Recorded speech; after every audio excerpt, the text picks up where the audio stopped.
आदरणीय मित्रों, श्री अवतार का बोध हो, श्री माता धरती का बोध हो।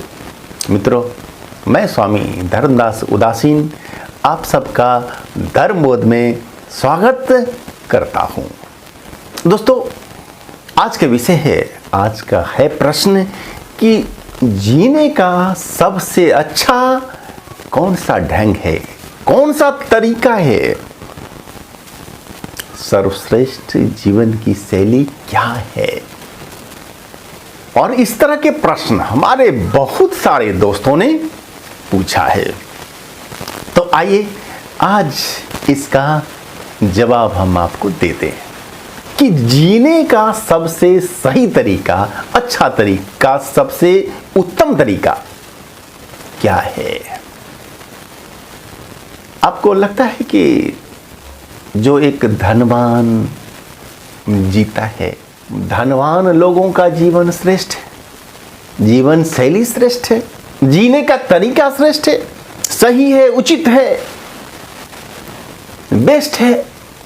जैसा जीवन एक राजनेता जीता है वह अच्छा है, या फिर अभिनेता जीता है जैसा जीवन श्रेष्ठ वो है, या फिर एक जीता है खेलने वाला, जीता है एक जीवन खिलाड़ी, क्या वो अच्छा है सबसे, या फिर गांव में रहने वाला किसान का जीवन सबसे अच्छा है। जीवन अच्छा कौन, सबसे अच्छा कौन, सबसे अच्छा कौन सा है तरीका जीने का,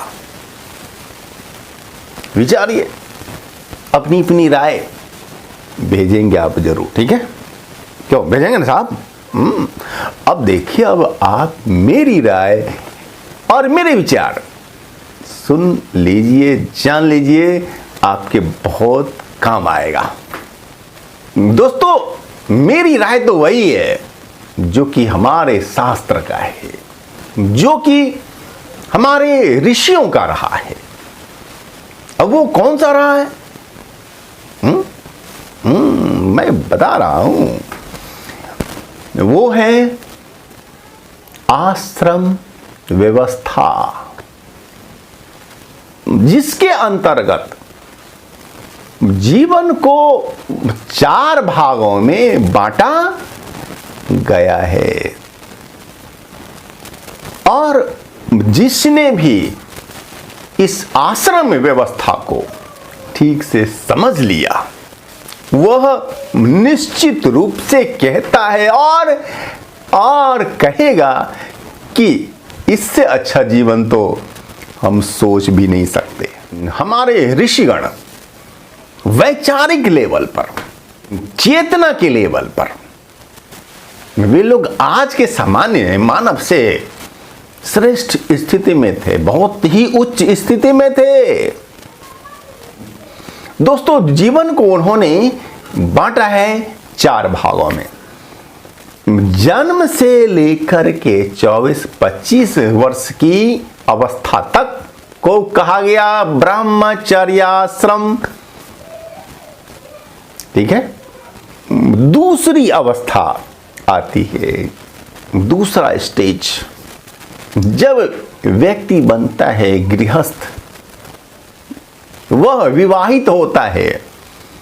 गृहस्थ आश्रम लगभग 50 वर्षों तक, और आज के समय के हिसाब से आप उसे 60 भी कर लो, ठीक है, हर्ज नहीं उसमें। और उसके बाद का जो है जीवन, वो है वानप्रस्थाश्रम। चौथा संन्यास आश्रम, ये होता है शुरू कब? ये होता है आफ्टर 75, यानी कि जब आपने जी लिया लगभग 75 इयर्स, तब आप संन्यास आश्रम में प्रवेश लेंगे। और 60 से 50 या 55, 60 से 75 तक ये हुआ वानप्रस्थाश्रम। अब इसको और अच्छी तरह से आप जाने समझें। ब्रह्मचर्य आश्रम यानी कि सीखने का, समझने का, विद्या, कला, हुनर, ज्ञान, विज्ञान को आप ज्यादा से ज्यादा इसमें प्राप्त कीजिए। यह संदेश है ऋषियों का। दूसरा, उसके बाद आप विवाह कीजिए, और जब आपके बच्चे हो जाएं अपने पैर पर खड़े, उसके बाद फिर आप घर की चाबी को अपनी संतानों को सौंप दीजिए। अब घर के मालिक बनकर रहिए मत। अब क्या करना? अब आपको चाहिए, जिस छोटे से दायरे में आप आज तक जिए, 25-30 सालों तक जिए, कौन सा दायरा छोटा? अपने घर परिवार का। अब इसे आप विस्तार दीजिए। अब सोचिए कि हमारा जो परिवार है वह अपनी पत्नी, बाल बच्चे, माता पिता, भाई बंधु तक ही सीमित नहीं है।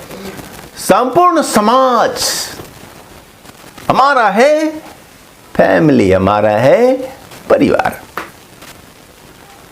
यही है लोक मंगल भरी सोच वानप्रस्थ आश्रम की। गृहस्थ आश्रम तो आप समझते ही हैं, ठीक है, उसको समझाने की ज्यादा आवश्यकता नहीं है। हमें आवश्यकता क्या है? जो परंपरा हो चुकी है लुप्त, वानप्रस्थ आश्रम। आप ब्रह्मचर्य और गृहस्थ, ये दो जीवन तो जीते हुए आदमी को देखते हैं समाज में, देश में, दुनिया में। लेकिन वानप्रस्थ की परंपरा, जो ऋषियों की थी परंपरा, जो कि अत्यंत आवश्यक है परंपरा, वह परंपरा हो चुकी है लुप्त, समाप्त। लगभग आपको उम्र की 75 साल तक लगभग कह रहे हैं, आप अपने हिसाब से इसे थोड़ा बाएं दाएं भी कर सकते हैं। इतनी छूट आपका शास्त्र आपको देता है। इस समय लोक मंगल, लोक सेवा, यानी आपने जो भी आज तक सीखा, समझा, पाया, ज्ञान, कला, हुनर, विद्या जो भी है, नहीं है कुछ तो शारीरिक श्रम तो है। आप 100, 200, 500, 1000 अगर पेड़ ही लगा देते हैं तो ये भी एक अच्छी होगी सेवा। और इसी तरह से आप अपने लायक किसी भी कार्य को चुन सकते हैं, आप जिस योग्य हैं। तो समाज सेवा का भाव, अब अपना फैमिली को विस्तार देने का भाव, यह है वानप्रस्थ। और उसके बाद 75 के बाद अब क्या होगा? अब तो शरीर उतना काम नहीं करता, अब बस, अब सेवा भी समाप्त, अब कोई लोक मंगल का संकल्प नहीं, योजना समाप्त। योजनाबद्ध होकर के जो वानप्रस्थी सेवा करता है वह समाप्त। अब सन्यास में क्या होगा? सन्यास में अपने आप को जानना, समझना और ईश्वर को जानना, समझना, अपने अगले जीवन की तैयारी करना, अपने समस्त विकारों पर विजय पाना, ये लक्ष्य है। सन्यास अर्थात समस्त सांसारिक योजनाओं से मुक्ति। आपके मन में कोई भी सांसारिक योजना नहीं होनी चाहिए, यहां तक कि सेवा की भी नहीं, लोक मंगल की भी नहीं। हाँ, अगर योजना बिना बनाए आदतन हो जाती है सेवा, स्वभावतः हो जाती है सेवा, ठीक है, अच्छी बात है, हो जाए, लेकिन योजना नहीं संसार की कुछ, वो है सन्यास। ठीक है, और अगर हमने इस ढंग से जीवन जिया तो कल्पना कीजिए हमारा समाज, हमारा जीवन कितना श्रेष्ठ हो सकता है।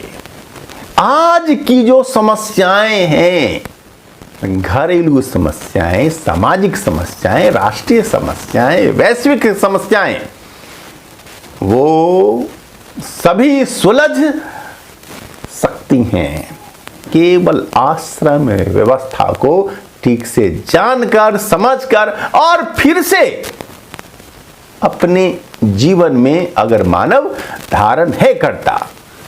और यह व्यवस्था हिंदू के लिए नहीं है केवल, ये तो मानव मात्र के लिए है। ठीक है, जैसे इंटरनेट, यह किसी खास जाति वर्ण व्यक्ति के लिए नहीं है, ये तो सबके लिए है, मानव जाति के लिए है। उसी तरह से